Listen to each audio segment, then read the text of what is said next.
السلام علیکم دوستو، امید کرتا ہوں آپ سب خیریت سے ہوں گے۔ ویڈیو کا باقاعدہ آغاز کرنے سے پہلے آپ سب سے گزارش ہے کہ ویڈیو کو اینڈ تک ضرور دیکھیں۔ پیارے دوستو، جانوروں کو جنگل کے ماحول میں ہر وقت اپنے دشمنوں کا خطرہ ہوتا ہے۔ اس کی وجہ سے وہ ہر وقت چوکنے رہتے ہیں۔ یہ چوکنا رہنا ان کے لیے بہت ضروری ہے۔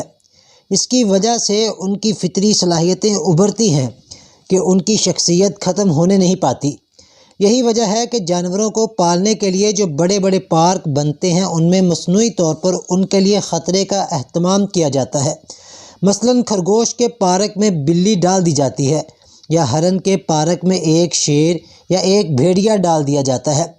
اس طرح جانوروں کی چوکسی باقی رہتی ہے۔ وہ اپنے تحفظ کی خاطر ہر وقت زندہ اور سرگرم رہتے ہیں۔ اگر ایسا نہ ہو تو دھیرے دھیرے وہ بجھ کر رہ جائیں گے۔ دوستو، یہی بات انسانوں کے لیے بھی صحیح ہے۔ انسان کے اندر بے شمار صلاحیتیں موجود ہیں۔ یہ صلاحیتیں عام حالات میں سوئی رہتی ہیں۔ وہ بیدار اس وقت ہوتی ہیں جب ان کو جھٹکا لگے، جب وہ عمل میں آئیں۔ کسی بھی مقام پر اس کا مشاہدہ کیا جا سکتا ہے کہ جن خاندانوں میں آسودگی کے حالات آ جاتے ہیں اس کے افراد بے حس اور کم عقل ہو جاتے ہیں۔ اس کے برعکس جن خاندانوں کو مشکل حالات گھیرے ہوتے ہیں ان کے افراد میں ہر قسم کی ذہنی اور عملی صلاحیتیں زیادہ اجاگر ہوتی ہیں۔ پیارے دوستو، موجودہ زمانے کے مسلمانوں کو یہ شکایت ہے کہ وہ اپنے ماحول میں عدم تحفظ کی صورتحال میں مبتلا ہیں، مگر وہ بھول جاتے ہیں کہ اسلام کے ابتدائی دور میں مکہ اور مدینہ کے مسلمان اس سے کہیں زیادہ عدم تحفظ کی صورتحال میں مبتلا تھے۔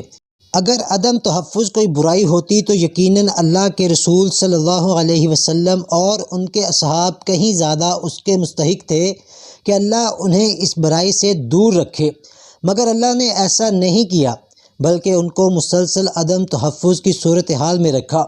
ان کو اپنی زندگی میں کبھی چین اور آسودگی نہ مل سکی۔ دوستو، حقیقت یہ ہے کہ دنیا کا نظام اللہ تعالیٰ نے جس ڈھنگ پر بنایا ہے وہ یہی ہے کہ یہاں دبنے سے ابھار پیدا ہو، مشکلوں کے مدرسے میں انسان کی اعلیٰ تربیت ہو، غیر محفوظ حالات کے اندر مستعدی کا ظہور ہو۔ پیارے دوستو، تاریخ بتاتی ہے کہ انہی لوگوں نے بڑی بڑی ترقیاں حاصل کی ہیں جو حالات کے دباؤ میں مبتلا تھے۔ دوستو، قدرت کا قانون یہی افراد کے لیے ہے اور یہی قوموں کے لیے۔